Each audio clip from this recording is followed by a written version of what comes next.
Now that you have your store, you're probably excited to start designing it and selling it. Creating websites using these kinds of tools is a lot of fun because all the technical stuff is done for you.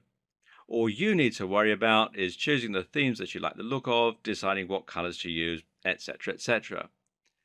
But don't get too carried away. While it's true that you can have a lot of fun here, remember that the end objective is to sell more items. And that means you need to think carefully about the layout and design of your site.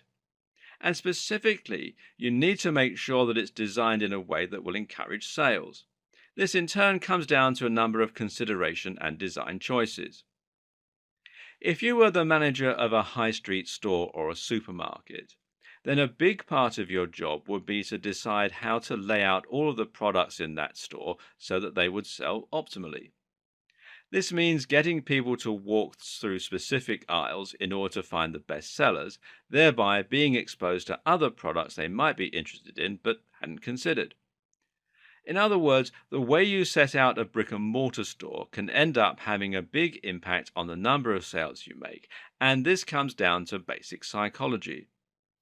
Of course, there aren't quite as many factors for you to consider if you're going to be selling products online, but there are still some ways that you can influence the decisions of your buyers. Now, here are just a few things to keep in mind. One very important consideration for your store is the security and the barriers to sale.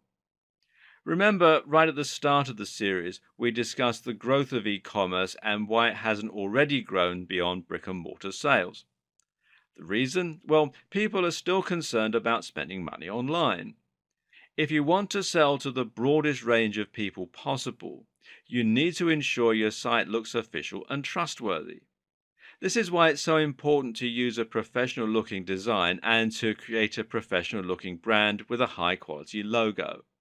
Something as simple as a low resolution image, a typo, or copyright 2010 can make your website look less trustworthy and cause people to leave. Another way to overcome this barrier to sale is to let people leave reviews on your store. This is something many people will be nervous to do, seeing as it can potentially mean people end up leaving bad reviews. But overall, letting people leave reviews means your customers can see other people have bought from you and received your products. If you respond to negative reviews, this will also reassure your customers that you're listening and that you care about what they have to say. Another barrier to sale is the time and effort involved in making a purchase. Believe it or not, this is actually a big deal, and surveys show that people are much less likely to buy from a store if they need to set up an account first. If you want to sell as much as possible, then, you need to make the process of buying from you as streamlined and simple as possible. Amazon does this incredibly well with its buy with one click system. But even if you were to mimic something like this for your site, your visitors might still be required to create an account the first time they shop with you, which could mean having to input their card details, their delivery address, etc. etc. Again, try to make all this as simple as possible to make sure it isn't off-putting for your visitors. For example, one thing you can do is to use PayPal to handle your checkout process.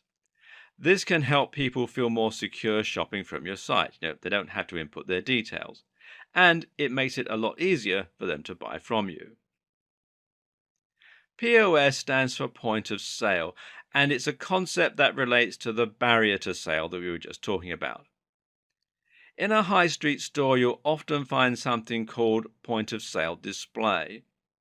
This is a display that will promote and sell a cheap product while people are waiting in the queue. You've no doubt encountered these before, and that's because they work.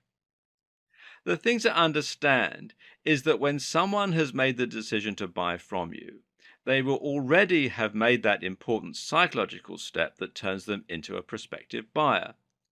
Prior to this point, they're still umming and ahhing about whether they want to bother setting up an account or whether they want the guilt of spending money. Once they're checked out, they've already gone through the hard bit. Convincing someone to add something small to their order now is actually relatively easy and means you can increase your profits further.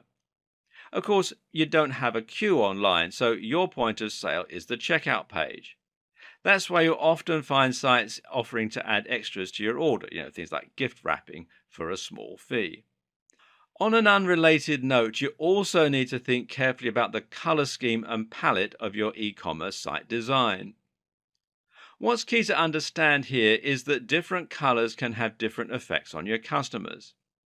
For example, the colors red and orange actually make people feel slightly more impatient and have even been shown to elevate the heart rate. People very often find red color schemes somewhat uncomfortable, and this can be used to your advantage. For example, this is actually the reason that a lot of fast food joints are red or orange in their color scheme. The uncomfortable color palette means that people don't quite feel comfortable to spend a long time eating, and this means that the store can accommodate a higher turnover of customers and make more profit as a result. And likewise, it turns out that if a buy now button is red, it becomes more likely to be clicked more regularly. Conversely, though, if you want people to take their time to explore your site in a sort of more leisurely manner, then you need to make sure that you use cool and relaxing colors, like blues. Also important is to make sure that your color scheme allows you to use contrast. In other words, you need to avoid making your color palette too bright and your layout too busy. If you do that, it'll be impossible to draw attention to anything. Your aim is to make sure you can control the attention of your visitors and to get them to look at the products you're interested in selling. If everything is red and moving, then people won't know where they should be looking.